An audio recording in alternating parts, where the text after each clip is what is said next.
Hi everyone, welcome to Read and Repeat Podcast. My name is Juliana, this is my twin sister Taylor, and this is the podcast where we reread books that we read when we were younger, and we talk about them from our perspective now as we're older. Today's book is going to be Tuck Everlasting, written by Natalie Babbitt, right? Natalie Babbitt? Yeah. Okay, great. And just as a quick synopsis, it centers around Winnie Foster, who is an 11-year-old, almost 11-year-old, who is, she longs for, she's an 11-year-old girl in, what do we say, the late 19th century. Yeah. And she longs for freedom and adventure. And so one day she ventures off into the woods that her family owns and meets the Tuck family, and adventure ensues. We're outside today because we're filming this in the first week of August. This book is set primarily in the first week of August. We thought it'd be a nice touch to be outside. Of course, there comes with a lot of outside noises, so yeah, if you hear stuff in the background, don't worry about it. Birds and chainsaws and sirens. Yeah.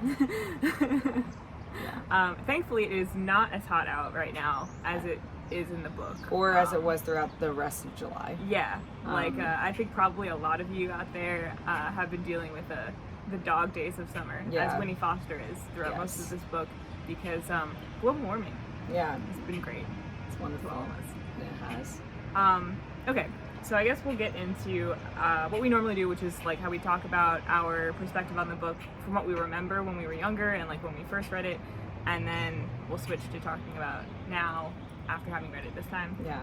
So this was an early book for both of us. Like, I think the first time we read it, Mom read it to us, maybe? Yeah, I think so. And then we both read it multiple times since then. And I remember this was the first book that I cried at the end of. Spoilers. We are going to go through the plot of the book, and if you haven't read it yet, you're going to know spoilers. But it's also like written in the 70s, so you've had plenty of time. Yeah, it's also very short, and it's like a children's novel. It's worth a read if you want. It is. It's a short, quick, wonderful read. Mm-hmm. But I remember really, really enjoying it when I was a kid. Even though I cried at the end, it was because it was well written. And then whenever we went to see the movie, which we may or may not talk about, probably not too much here, honestly, but that's also something else to experience. When we went to see the movie, it was the first movie I cried at the end of as well. But yeah, I really, really liked this book when I was younger. I remember really liking it too. I don't remember if I cried at the end of it, but I could see why one would. I think The Outsiders was that book for me. But I really liked it the same as you. I mean, it's very nostalgic, I think. It was different, I think, reading it at this age. Like I think in my mind I almost combined the plots of the book and the movie in how I remembered the story. And so it was interesting because like we're probably not going to talk too much about the film, but like there were some changes that were made where it's almost like I feel like the perfect story in my head is a combination of the two. Yeah.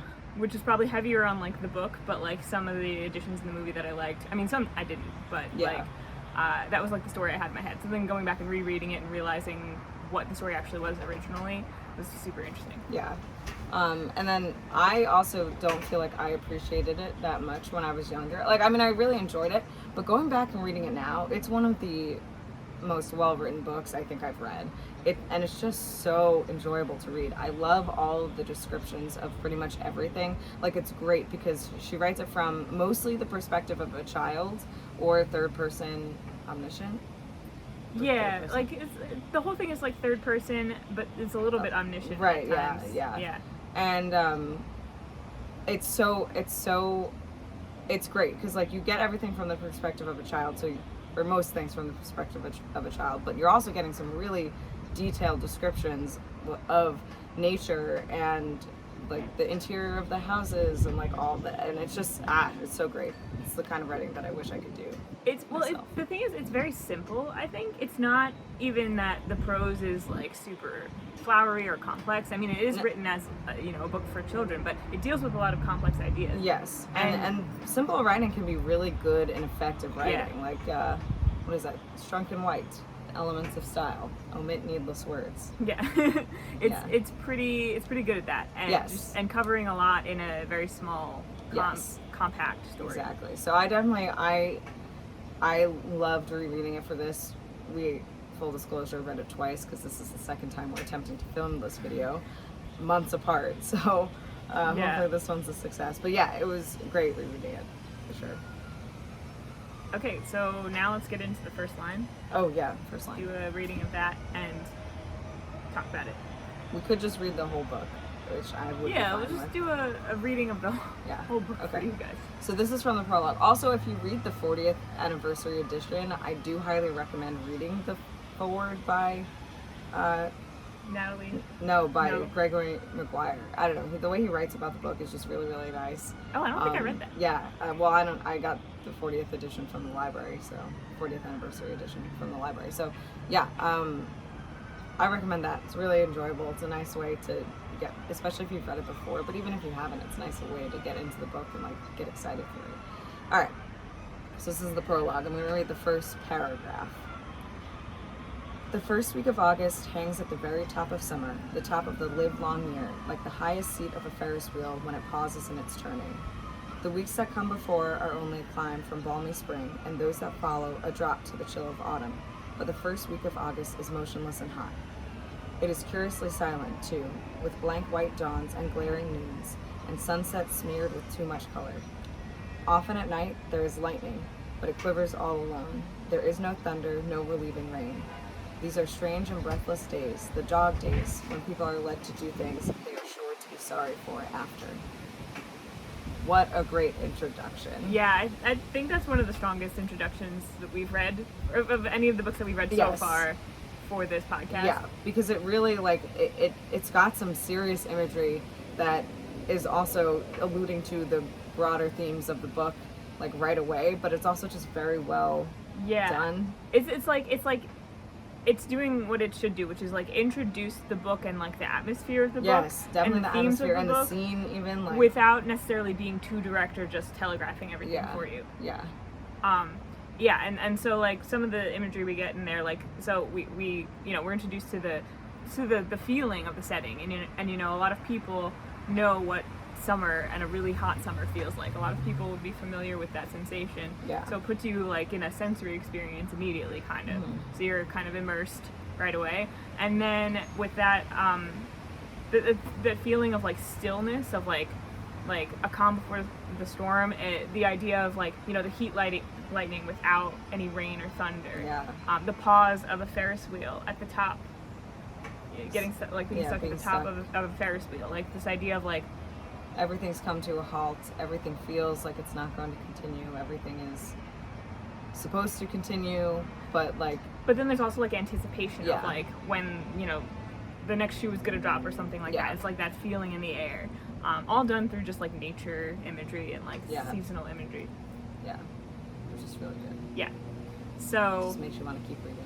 Yeah, and if you haven't read it yet and you don't know what the book is really about. All of that makes more sense as you go, and it will make more sense as we explain. Sorry if the wind is making the camera shake. It's just, it is what it is. Yeah, so the story kind of starts with, it starts with Winnie and the Tucks almost simultaneously. We find out that Winnie is young. She is bored.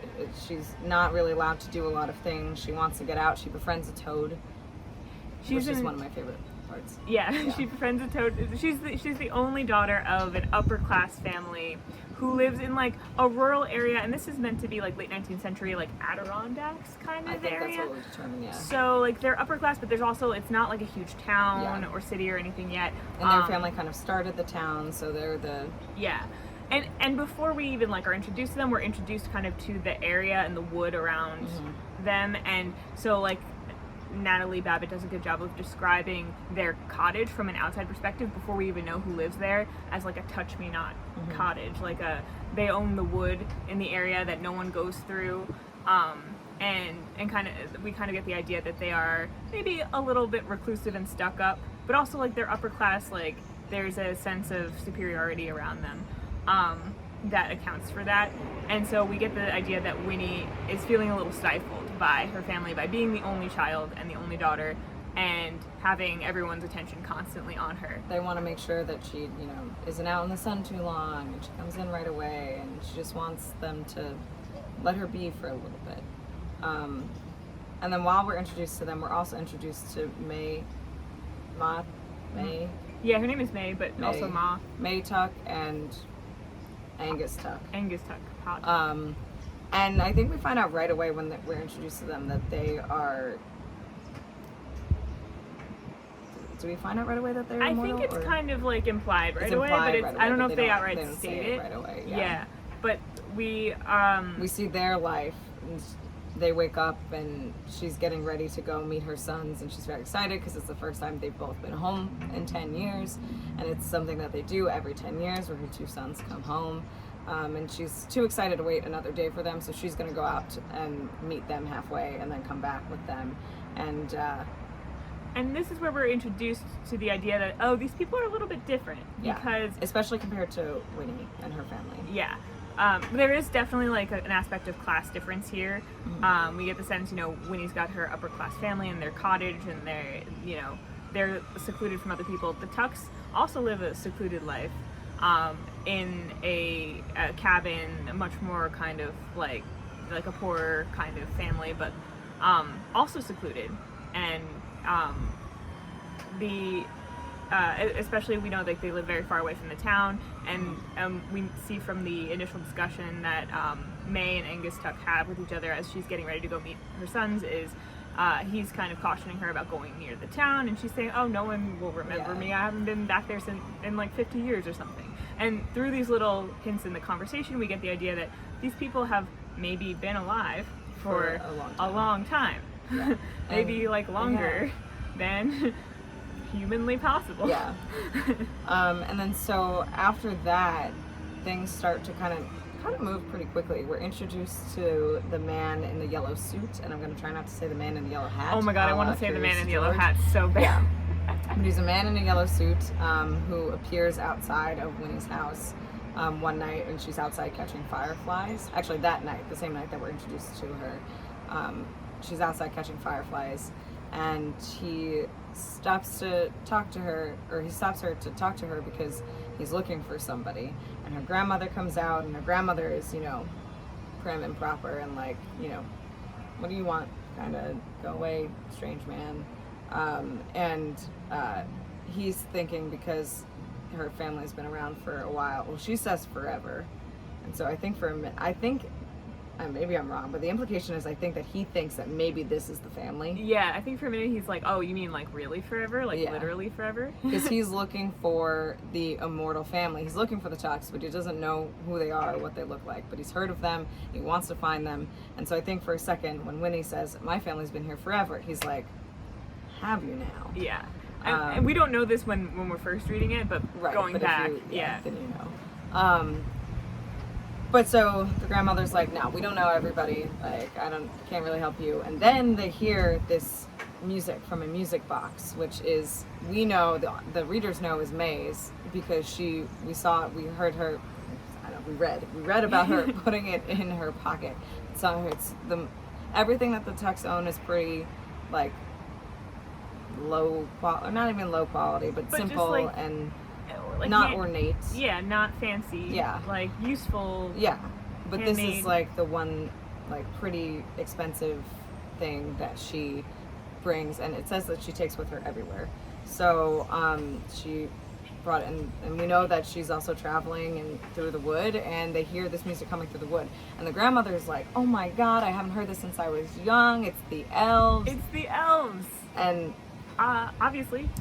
Yeah, and Winnie even is like, it's not elves. Winnie's like, it's probably not elves. It's probably not elves. Probably not. You know? She thinks it's a music box. Yeah, she's like, it sounds like a music box, and Granny, or Nanny, I don't know, what is she called? I don't remember. The grandmother is like, no, it's elves. Honestly, I'm with the grandmother on this. It's definitely elves. Except we know it's not elves. Yeah. But the man in the yellow suit is like, oh, you know that music? You've heard it here before. And we get the sense that he knows something about that tune. It's familiar to him. and it's significant to him in some way, but we don't know how.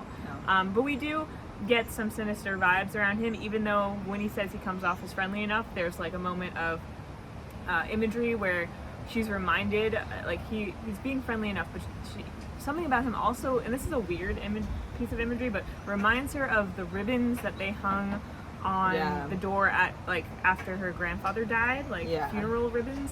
So there's something, an omen of death around him. Yeah. Which is very interesting. So, but we leave him, and in the next significant moment, what's happening is it's the next day, and Winnie, who the day prior had been speaking with a toad outside of the fence to her yard, and telling it that she was definitely going to run away into the woods. Just watch me, I'll do it. Yeah. Winnie has gone back and forth about that. And she decided she doesn't have to run away, but she can just go into the woods and then see what happens. Yeah. And we get a really interesting insight into her back and forth with herself about it. Like, the feeling that even if you want so badly, you know, for adventure, for example, which is what she wants, it's not necessarily going to be easy. Like, you're still going to have to overcome fear. You're still going to have to be able to cut through that in order to go for it, basically. And so we see her kind of go through that process and then come out the other side and be like, I'm going to do it. Yeah. I'm going to do it. I'm going to show that toad that I am a person of my word. And then she goes into the woods for the first time ever in her life, and she sees the toad, and so she's very glad that she went, because she's like, yeah, I did it. And this is like one of my favorite parts of the book because of the description of the lush wood. It's just so nice, and like it evokes the exact feeling of like why people consider like green forests to be so like such a worthwhile ecosystem, you know, like to preserve. It's just so green, like the lighting is different, it's cooler, there's animals, and it's different kinds of plant life, and it's just like beautiful and calm and different, and I love that. I'm like, yes, let me get out on a hiking trail right now. Like, I am ready to go. You're like so in that moment, in the woods with her. Yeah, and so I love that. But then this is where the story starts to pick up pace. I guess it's all very fast, but because Winnie stumbles upon a boy who's a little bit older than her, 6.5, around 6 years older. Well, technically. But she sees him drinking from there's a clearing, there's a giant tree, and she sees him drinking from a little spring at the base of the tree. And then he turns around and sees her, and he's like, oh no. But she starts talking to him. She's a young girl, and she like immediately is like struck by him. And she asks him how old he is, and he says he's 104. But then she's like, no, how old are you really? And he says 17. And she's 10, almost 11. And she's, you know, she's got a little crush. Little crush. But then she tries to go take a drink from the stream because she's like, yeah, I'm really thirsty. And he says, no, you can't do that. Oh, sorry, it's a spring, not a stream. He says, no, you can't do that. She is basically like, if my father owns the wood, if he were here, he would let me do it. And he's like, no, like, oh no. And then his mother, May Tuck, arrives with his brother, and they basically kidnap Winnie right then and there, because they have no idea what to do. So, yeah, and at this point, we have an idea that the Tucks are not like a normal family, and we know that there's something going on with them. We don't know the full story, and so we know for some reason this spring is significant, but we don't know why. So yeah, they throw her onto their horse, and they run off with her, and the whole time they're apologizing. They're like, we're so sorry, we'll explain it all when we and get they're there. Also like running alongside the horse too. Like this is a low tech kidnapping. Yeah. Even for, you know, and Victorian time standards. Winnie is like, she's kind of like outside of her body in the moment, like not really like fully processing what's happening, and so she's kind of witnessing like everything from a very like detached state of like shock, and she's noticing how upset they are about having kidnapped her, and she's also noticing how afraid she is. She can't even move. And then on their way, they see the man with the yellow suit, and she can't even call out to him, and she's too afraid. But he sees them, which is important.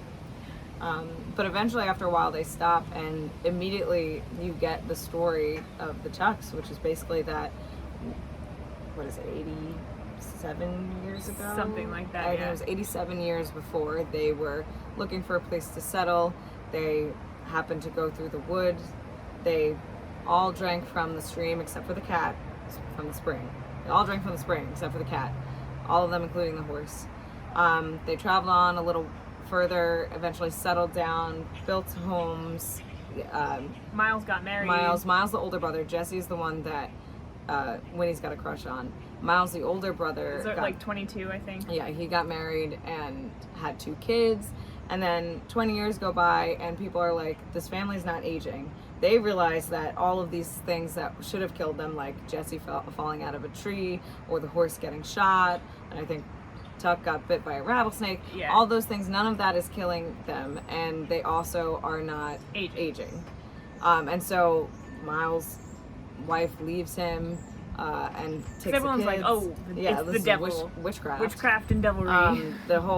They basically have to leave their home. And so they figured out that it must have been the spring that they drank from, because the cat died. So they went back to the spring to confirm it, and Angus Tuck had carved a T in the tree trunk when they first passed it, and it was there. It hadn't grown any taller. It hadn't even like changed at all. And so that's how they knew that the spring had made them immortal. Yes.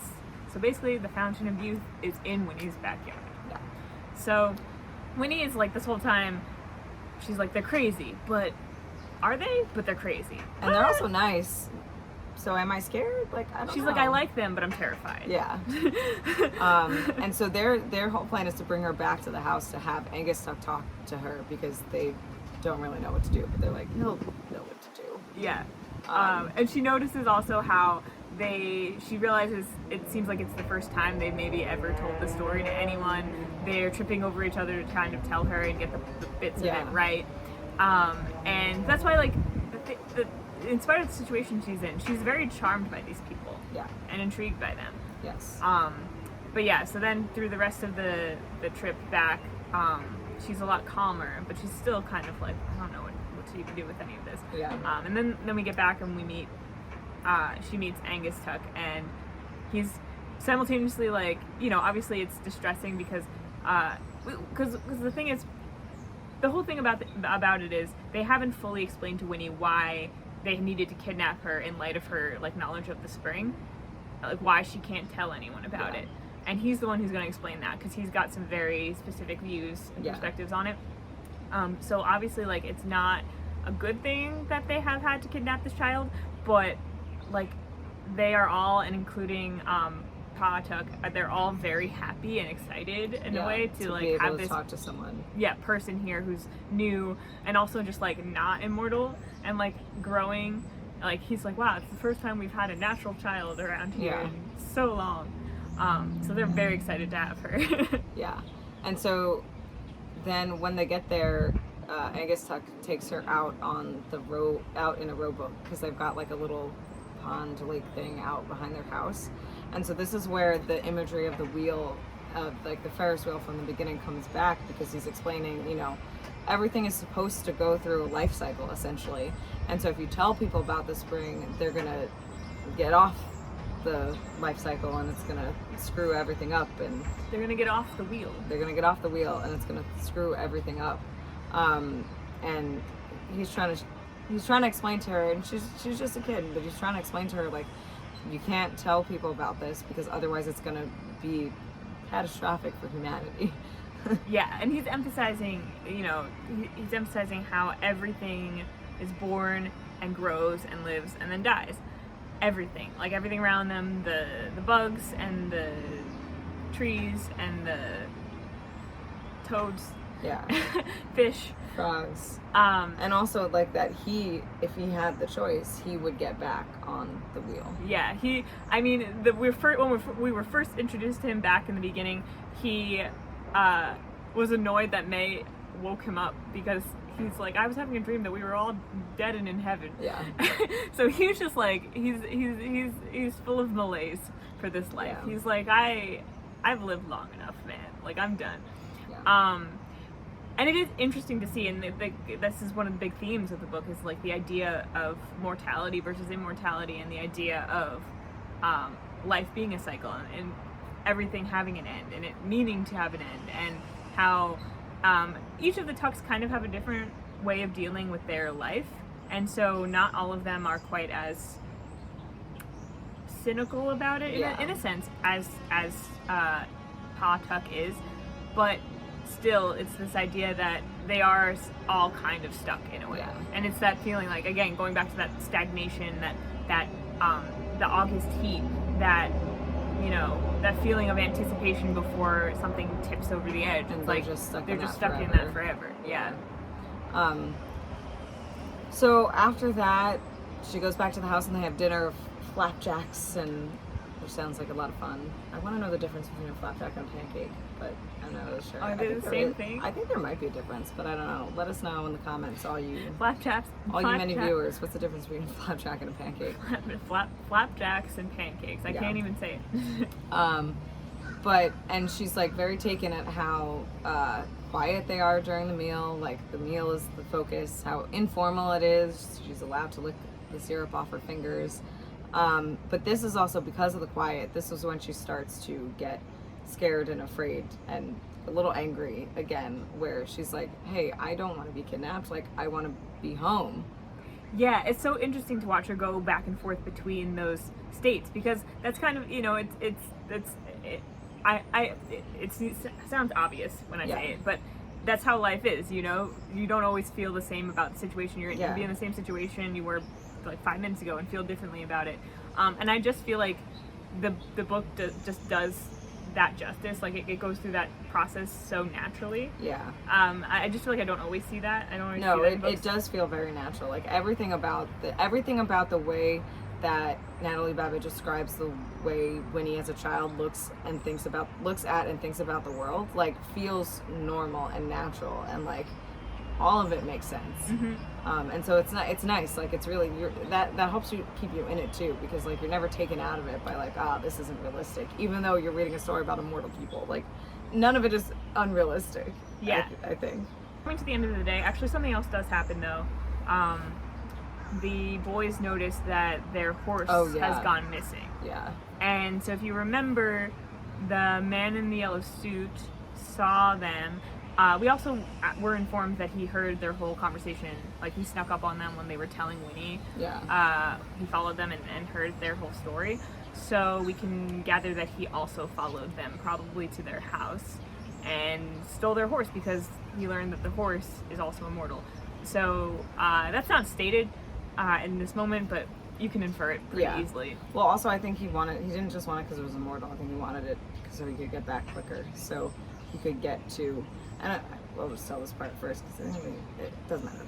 But we find out that night he goes to the foster home, and they're all worried because Winnie's gone, and like, you know, they don't know what happened to her. And he's like, yeah, I know who kidnapped her, and I'll take you to them if you agree to give me the wood. And he's like very a businessman, transactional, calm, like, and basically accepts everything as like, yeah, this is done, you know, as he says it. It's really quite rude, honestly. Like, he's like, basically, without saying it, he's holding their daughter at ransom, because he's the only one who knows where she is. Yeah, and he wants the wood. And he's also like, she's been taken by terrible people too. Yeah, which is not true. Yeah, and to be fair, if he did think that, it might be fair for him to think that, but like, there's no reason to. No, he's just he's out for his own bag. So while that's going on, Winnie's back at the Tucks trying to sleep, which is hard for her because she's never slept away from her own bed anymore. And the Tucks are all like very conscious of her being there, and so one by one they all come out. Like, May Tuck comes out and is like, are you okay? Like, everything's okay? She's like, yeah, I'm good. Then at one point, Angus Tuck comes out, and she's just as touched by his concern, like, and their concern in general. She's like, okay, maybe they're not so bad. Like, it's fine. I'll try to relax. But she's like, she appreciates it.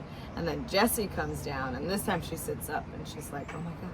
And Jessie's like, you know, because he's still 17. Like, he hasn't been able to mature past.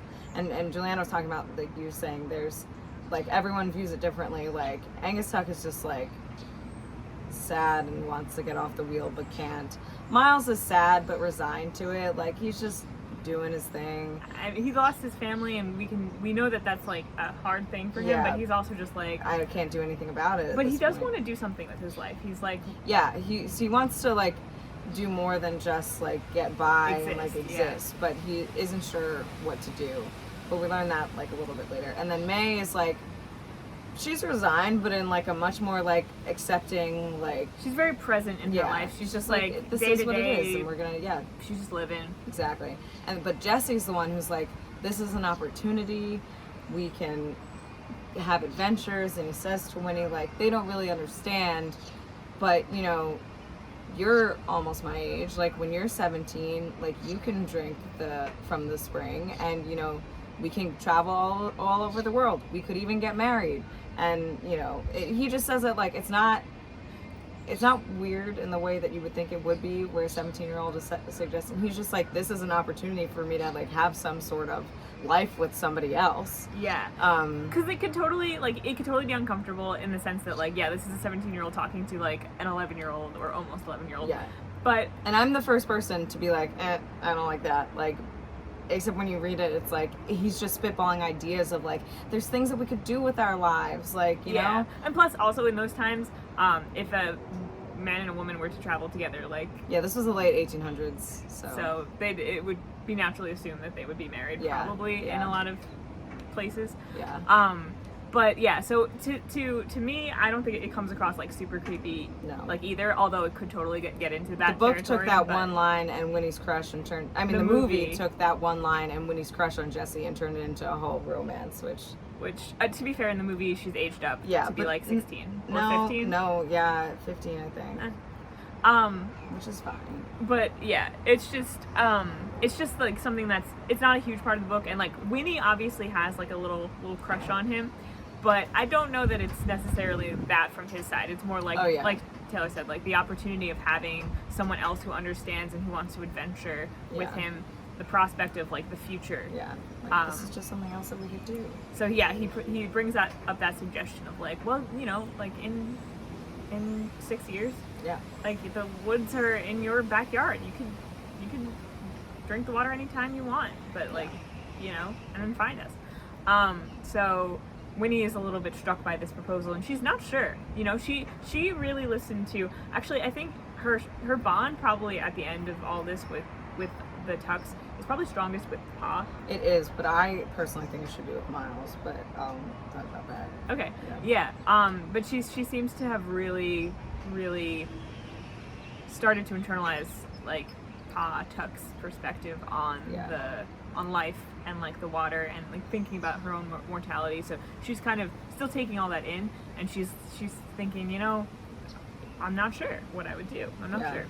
So yeah, and I think that's the last visitor. And then in the morning we get Winnie having her own little like she gets like, you know, time with each of the members of the family, and then she has time with Miles, where they go out and they fish for breakfast. He takes her fishing in the boat, just like Angus Tuck took her out in the boat the night before. Miles takes her out in the boat that night, and in the morning, and like they get, you know, an equally long conversation. And I felt like, and maybe I have a note about this too, but I felt like this was where she actually starts to understand. Like, she listened to what Angus Tuck had said the night before, but I feel like this is where she actually started to understand the ramifications of what people. I think you're right. Yeah. Yeah. But I don't have exactly what it was that made me think that, because he was talking about, you know, his family and how he missed them, and she was like, why don't you give them the spring water to drink? And he was like, I could have, but it would have been weird, and now they're probably old if they're still alive. You know, they by the time they realized even what it was that caused them to be immortal, you know, his family was already gone, and his wife would have been a lot older than him by then. His kids would have been like almost his age or older than how old he was at the time, and it would have been strange in the context of, you know, life as we know it. We don't have a lot of people walking around at age like 55 looking like they're 22. So yeah. It's kind of, you know, he's like, it wouldn't have made sense. But then he also, I think he also, is he the one who brings up the idea like of, it's either it was brought up in the conversation with Pa or is brought up in this conversation where one of them talks about, imagine if all the people in the world, young and old, just like drank this water and then like they're stuck wherever they're at, whatever age they're at. And then imagine that like all of those people just like keep piling up on top of each other because they don't go anywhere. So now there's, I mean, population control. Forget about it. And one of them says, like, imagine if all the mosquitoes, for example, or bugs, never died. No, I think, yeah, that's what happens. Well, because a mosquito, like, he says all that, but the mosquito comes and bites Winnie, and she's like, oh yeah, what if all these mosquitoes... Yeah, she has that thought herself. Yeah, she has that thought herself. And so that's what made me think, like, okay, this is the first time she's actually understanding. And, like, I don't know, it's just Miles is such an underrated character, even in this book, because after this, he kind of, like, is just there. Yeah. But, like, honestly... He has a lot of interesting potential. And I think that one of the biggest issues with the film that we're not really talking about is the that character assassination of Miles. They tried to sort of dig into some of the interesting aspects of him, but they just did it in a way that I don't appreciate. I really do. I think it would be really fun to do a video about the movie. Well, we should do that. It was fun to watch and compare, even though there's some things I was just like, ugh. And like what they did with Miles, like I got where they were going. I got what they were trying to do. Yeah, like you understand because they were trying to play up the fact that like he's like upset about losing his kids and his wife, and so like it turned him into like hard-hearted and sad and bitter and like angry and they also took his whole thing of wanting to do something important with his life and made it into like him like going off and fighting in wars because he can't die and like I could see where they got that from the book even though that's not what it he all did makes in the sense book. But it's also like, oh my god, Miles is such a like sweet character in the book, and he's like loving towards everybody and Winnie, and like you could tell he had been a dad at one point. and like because when they're in the boat together they're fishing, and so he catches a fish and pulls it in, but Winnie's like she doesn't want it to die. She asks him to throw it back, and he's like he doesn't want to, but he's like, oh no, okay, I will. So they go back and there's no fish for breakfast, and everyone comments on it, but he doesn't tell them. He just says the fish weren't biting. And like Jessie comes down and is like, oh, that's because Miles is bad at fishing, and winks at Winnie, and she's like, but it's like, no, like Jessie doesn't get it, and like Miles gets it. Miles didn't tell anybody that Winnie, you know, it's so wanted him to throw back. To see them like Jessie really embodying like a 17-year-old and like that idea of like, oh, I'm invincible, I'm just gonna go off and do all these things. And he literally is invincible, so he can just go off and do whatever he wants. So he's never going to grow out of that. Yeah, and then Miles being, like, the slightly older, like, 22-year-old range where he, at the time, like, obviously, like, he had kids already and everything, but at the same time, too, that there's that one moment where he talks about wanting to do something with his life that's important. And that's the feeling of, like, when you're at that stage, like, the 20s, like, like, he's in that phase of life. But also, Winnie really connected with that too, because she had, and she even thinks this to herself, but she'd been thinking about that too, like she wanted to do something. That's why she wanted to run away. She was like, she wanted to do something with her life, and so that's why I'm like, why does she have the connection with Angus Tuck? I mean, there's nothing wrong with him, and he's great, and like they obviously do connect. But also, what about Miles? Like Miles was great. She had the breakthrough with Miles. He was so nice to her. He treated her like an adult, and she had this same ideas the same. And I mean, I think she has a bond with the whole family. No, she actually, for sure. And it's very quick, like a very quick bond where she's only known these people for like a day. Yeah. And like the next day, like she's like thinking about how much she loves them, just like in her head, like they're her new friends, and she loves them so much.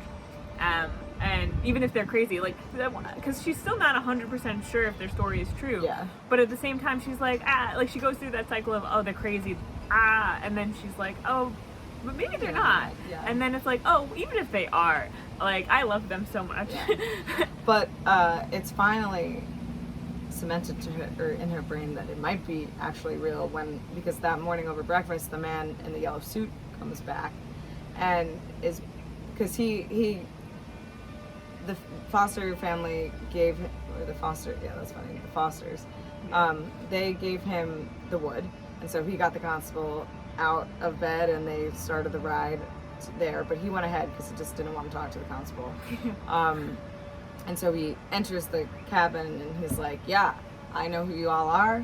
I'm here to bring Winnie back. Also, I'm going to make something happen with the spring here. And I'll let you in on it because he needs people to be used as evidence that people can't be killed when they drink from the spring. Yeah, and so we find out his whole deal is that his mom or his grandmother used to know Anna Tuck, the Miles's wife, and the children that he used to play with, the children his mom used to play with, knew the tune, the music box. So he grew up like knowing that tune because she would sing it to him, and knowing the story of someone who had a family who like couldn't die, didn't age, and so he had that in the back of his mind his whole life, and then now he's finally found them, and he is a businessman, heart and soul, and he is like, look, all right, I'm gonna sell this water,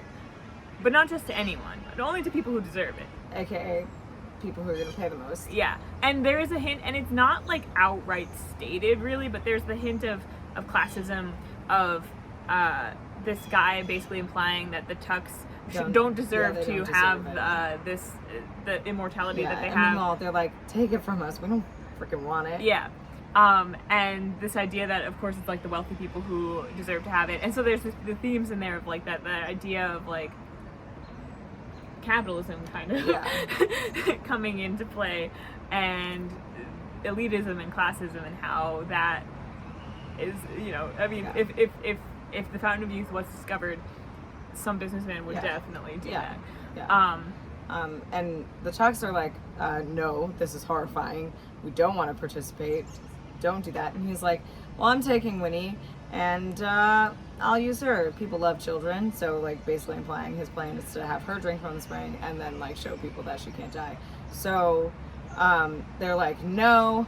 May Tuck grabs the Angus Tuck's old gun that just like is sitting in a corner and hits the man in the yellow suit over the head, or on the back of the head, right? Yeah, like she like swings it around. There's like it's like a whole description where she like swings it around her head and like very violently, like. Yeah, and so he's knocked unconscious.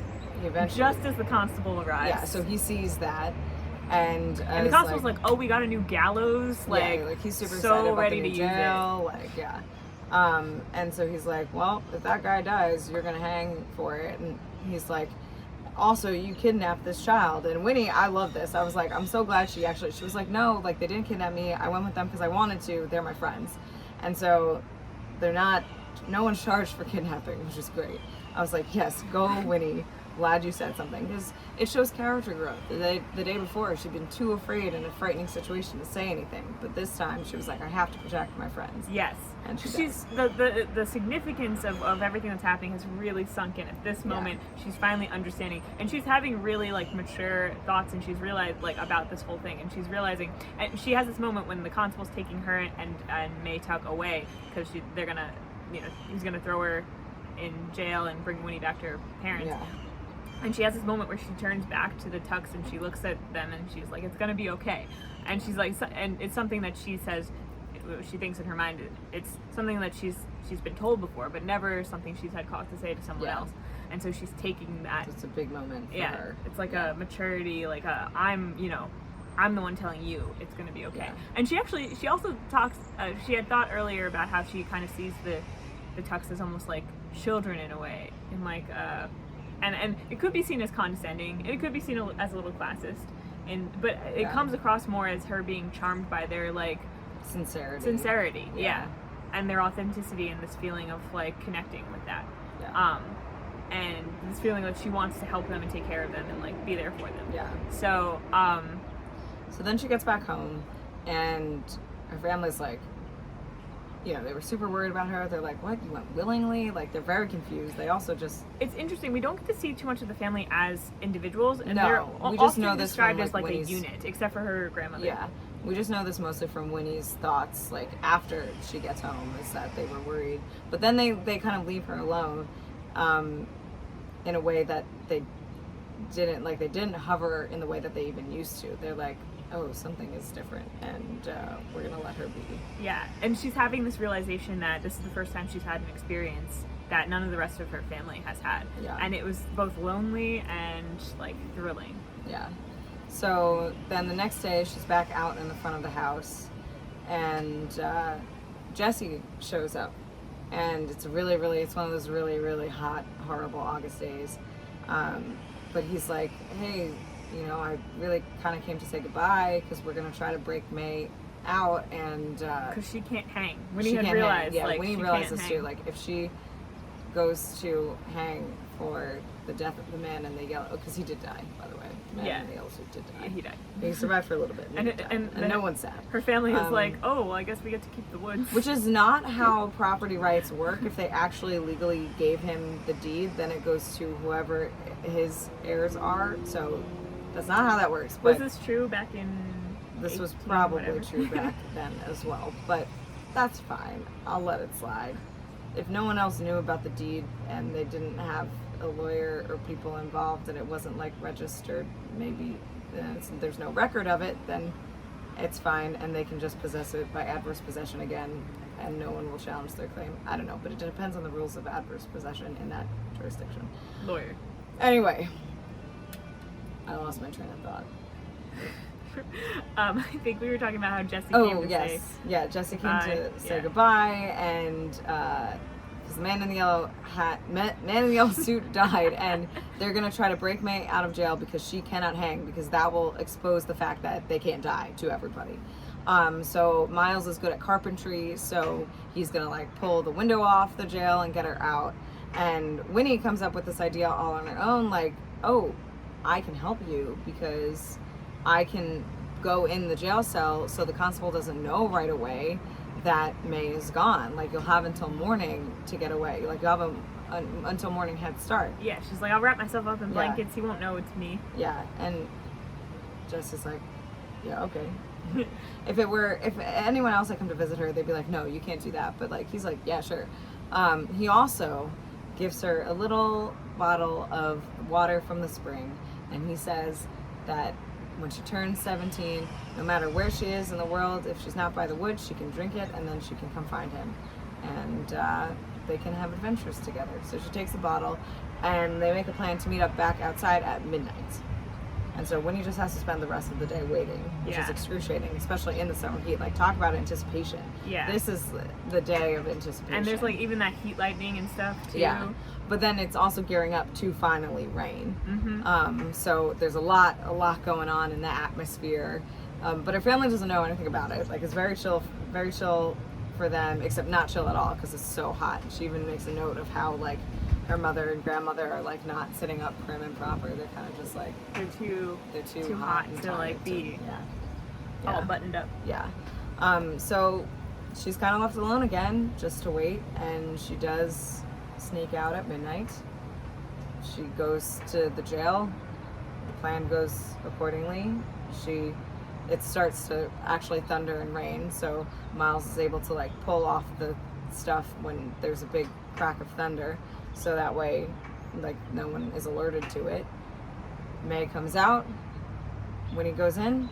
Well, right before Winnie goes in, she says like a tearful goodbye to the Tucks, but it's not described. That's one of the things that's not described in great detail. It's more like in There's feeling. a lot of parts that don't have a lot of like detail, and it is a short book for that reason. It could be longer, but it's just not. It's just not. But that part, you don't even need it. When she goes into the jail cell, she covers herself up so she won't be recognized, and then the Tucks are gone, and that's it.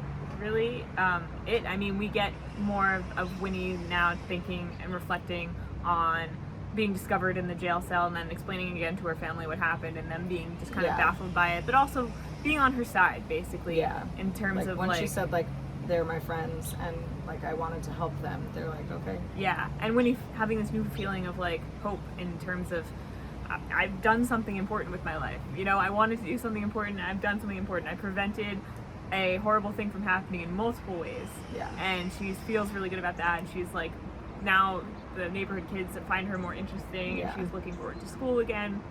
And so we get the sense that she has fulfilled her sense of adventure. The anticipation and waiting for that is over. The storm has come and subsided. Yeah, and the height of summer has actually passed like now, and it's starting to cool off again. Yes. And, you know, we've gotten over that hump in the wheel.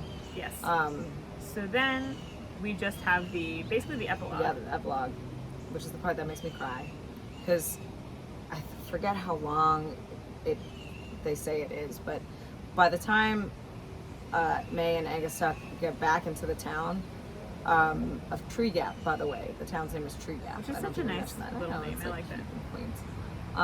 By the time they get back into the town, they're still riding their horse and carriage, but the town is paved over and there's gas stations, and so it's been quite a while. I think it's been at least like 50 or 60 years. Yeah.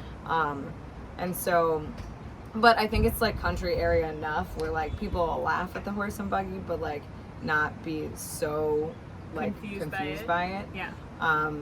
And so like they're looking around and they're like, I think that's where the wood used to be. It's not there anymore. So they go into a diner and ask the guy behind the counter, and he's like, yeah, there was, you know, a lightning storm, huge tree caught fire and burned. And so now it's gone. Yeah. And they're like, oh, they're relieved because like the spring is gone, then they don't have to worry. Like as far as I know, they're the only ones who have this curse, and you know, they don't have to worry about preventing. They can kind of move on in a sense, even because they don't have to worry now about keeping the secret. Yeah. In that way, you know, they still have to keep the secret about themselves. And then May Tuck runs some errands, and Angus Tuck goes to the cemetery and he finds Winnie's grave, and he tells her, and they're like happy, but they're sad. And May's like, Jesse's gonna be so sad, and it's like, yeah, but we knew already that she. And it's clear from the gravestone, like she lived a full life. Yeah, it must have been 70 years. I said like 50 like or that, 60 years, probably, because I think the gravestone implied that she lived into her 80s, so I think something like that. It's probably like 70 years. Yeah, and she got married and she had children, and you know, she lived a life, and she's, you know, not that that's the only way to live a full life, but like, you know, it's just they know that she had a life. Like, yeah. And then died. And it's like, ugh, it's like sad, but it's happy, but it's sad. Yeah. And it's perfect. I love that. Like that's I think my favorite kind of ending for something. You know, is you get that feeling. You know, that's like that's not happy, but it's not fully sad. It's like something in between. Yeah. And it's so good. So we kind of said, oh yeah, we'll do the themes, and we'll instead of a synopsis, but we kind of just we did the synopsis. The synopsis. Well, is there any more about the themes and stuff that you want to talk about?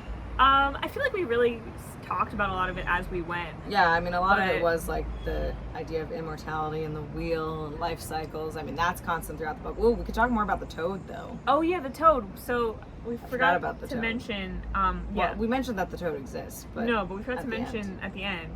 So, in the epilogue, actually, well, before the epilogue, there's a couple moments where the toad keeps showing back up, and Winnie thinks it's dying at one point because of the heat, and she learns from her grandmother that toads take in water through their skins, so she wants to try to help it. At one point she does, but then it's gone by the time she gets out with the water.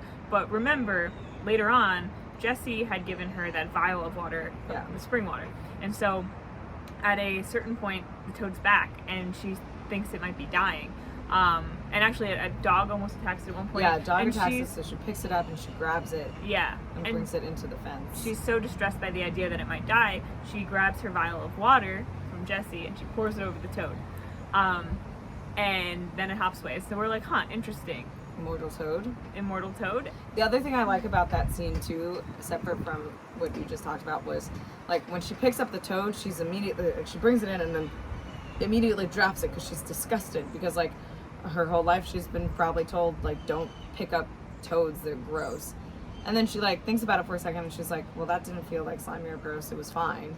And then she's like, oh, like toads are fine. And I just love that, like, it's like, that's the way that people should learn things. That's a really good, another really good example of like the author just being so natural at showing like the change in like thinking, the way that people, like this idea that she had this initial reaction of disgust because that was like kind of just what was programmed into her, as like how she was meant to think about toads. And then had a second thought and thought for herself and thought, that wasn't so bad, actually. Yeah. And I feel like that's something that children do more often than adults because they don't have as much time to have those like preconceived notions like hammered forced in. So like it's just, I don't know, I love that. I thought it was just such a good illustration of, you know, the way that it's a good way to be, because when you experience something and you realize that what you've been told is not necessarily true or not true for you, like maybe some people still do think that picking up toads is disgusting, that's fine. But like she realized it wasn't disgusting for her and she was like, oh, that's cool. Like yeah that actually reminds me, like sort of tangentially, it's not the exact same thing, of a moment that she has when after she's been brought home and May has been taken to prison, with the jail, not prison, it's not full prison, the little jailhouse, and before they have the whole plan to get her out, and she's thinking about how May Tuck can't die and why she can't die, and it's not just because she doesn't want her to die, it's like she literally can't die, and like people will find out and everything, and how earth-shattering that would be. And then she's also thinking about what May is feeling right now after having maybe killed the man in the yellow suit, and she's remembering a time when she there's a wasp and she killed it out of fear and disgust, and immediately felt so bad for it, and looking at wanted to be alive again. And she's wondering how May Tuck feels, if that's how she feels about the man, where she's thinking about how it was necessary to do what she did because she couldn't let the truth get out and she couldn't let him do what he was going to do, and he was going to hurt Winnie and he was going to hurt a lot of people. But also, if she was still feeling that guilt and feeling that feeling of wishing that this thing that could have hurt her was still alive, because, you know, it's never just as simple as just you can have complex emotions about that and how she's processing that. And it's so interesting.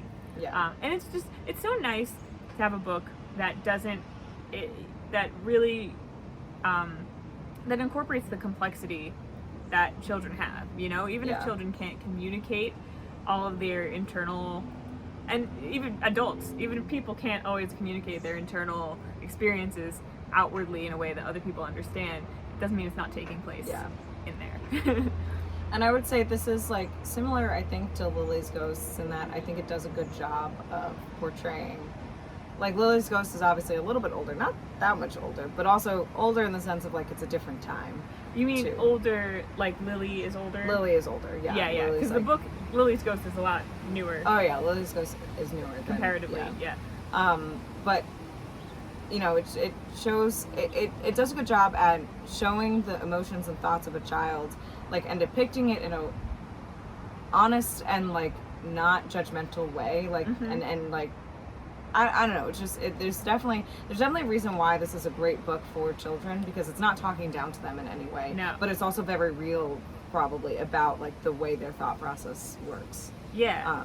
And the way, like, human thought processes work. It's and it's not judgmental. It's not trying to make, especially Lily's Ghost, which we already talked about. We have a whole episode on. Go check that episode out.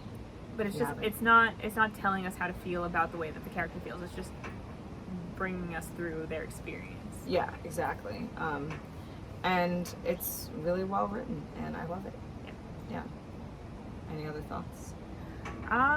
I feel like there's probably, we could go into so many. I mean, there's like at one point Winnie's got like a part of a poem stuck in her head and she keeps repeating it. I feel like we could probably talk about that for a while, but I think we want to keep this one a little bit shorter. Yeah, it's a short book, and it's a great read, so definitely check it out. Oh, I guess the last. Oh. I was gonna mention the toad in the epilogue. Oh yeah. Which so after Winnie pours the water on the toad, and we think that it might live forever, May and Angus Tuck do notice a toad just chilling in the road, in the epilogue. Yeah, and I guess Tuck remarks, that thing must think it's going to live forever or something like that. Because it almost gets run over by their carriage. Yeah, and a car, and it's just like chilling on the road. And it's like, huh. We're like, the toad? That's the toad? And then it's like, what did Winnie do to this poor animal? Yeah, this poor toad. They should take it with them. They should take it with them, but they have no way of knowing. They have no way of knowing. Yeah, there's got to be other like immortal animals walking around. Yeah. They probably drank from the spring too. Yeah. Interesting to think about. Yeah. Okay, very last thing. If you were given the opportunity, would you drink from the spring? I don't think so, but I think I'd want to. But I don't think so. I think same. I think we both, having read this at a very young age, took the message of the book to heart. Yeah. And internalized that very deeply. The only thing I would say is like the idea of I don't need to be immortal. I don't need to live forever. But the idea of not being able to get hurt is nice. Well, also just like being able to live for a long time and like learn so much and do so much and experience so much. It's like there's never enough time in the day. It sounds great to be able to like have unlimited time for that. And then like you think about it and it's like, no, okay, probably not. But I would definitely be tempted, just especially like, well, it depends on like when, because if this were like 10 years ago, then no. But like now I think would be a great age to do it because, you know, now it's definitely a better age than 17. My God. I mean, like, I'm glad Jesse's having a better 17 than I did. Right. But yeah, because like now, you know, I've got education, but like I think I still look young enough where if I wanted to go enroll in more programs or, you know, whatever, I could do that and it wouldn't be like super weird. Like I could keep getting educated and doing things and like, you know, I'm healthy and young and I'm like, yeah, this would be a good age to do it. Yeah. I don't care about like aging or like looking older. I don't care about any of that. I don't care about looking older, only in the sense of like it's easier to do things when you're younger. Yeah. So. I like the idea of maybe like not getting sick and like not getting hurt and like being able to go like skydiving and being like go hiking up Mount Everest. Not that I like it might still hurt if I like fell on my face. I don't know. They kind of indicate that like it doesn't. Like yeah. Oh, I think that's our cue. Our cue. So I guess we'll wait until. Let's let it pass and then we'll say goodbye.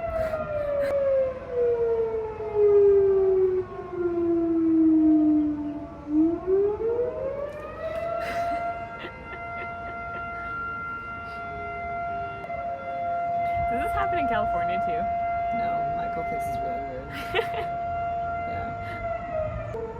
He's like, that's not normal.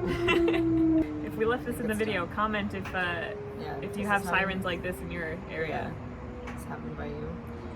We get one at 12, and then I guess if there's a fire. All right, it sounds like it's going away now. So, yeah, this was a shorter one than most, so hopefully you enjoyed it. Let us know if you read the book, what you think of the book, if you read this when you were a kid. Well, I guess let us know that for all of them. Let us know if you would drink the water. Yeah, let us know if you drink the water. Comment somewhere. Comments would be appreciated. Maybe I'll make it part of the Q&A on Spotify. They have that now. Yeah, do that. All right. Cool. Well, thanks for watching or listening. This has been Read and Repeat Podcast. You can find us at Read and Repeat Podcast on Instagram and Apple Podcasts, Spotify, we're on Apple, Spotify, Google. Wherever you're listening right now, YouTube. Yeah, YouTube. So we have a video also. Yeah. So thanks for checking it out, and we will talk to you next time. Yeah. Bye. Bye. Welcome to Read and Repeat Podcast. I'm Juliana, and this is... I'm so bad at this. Welcome to Read and Repeat Podcast. My name is Juliana. This is my twin sister Taylor, and this is... Stop laughing. You sound like your voice is coming out like something's blocking it. You're like, this is Read and Repeat Podcast. You try not to laugh. Okay. God damn it. Do you need me to do it? No.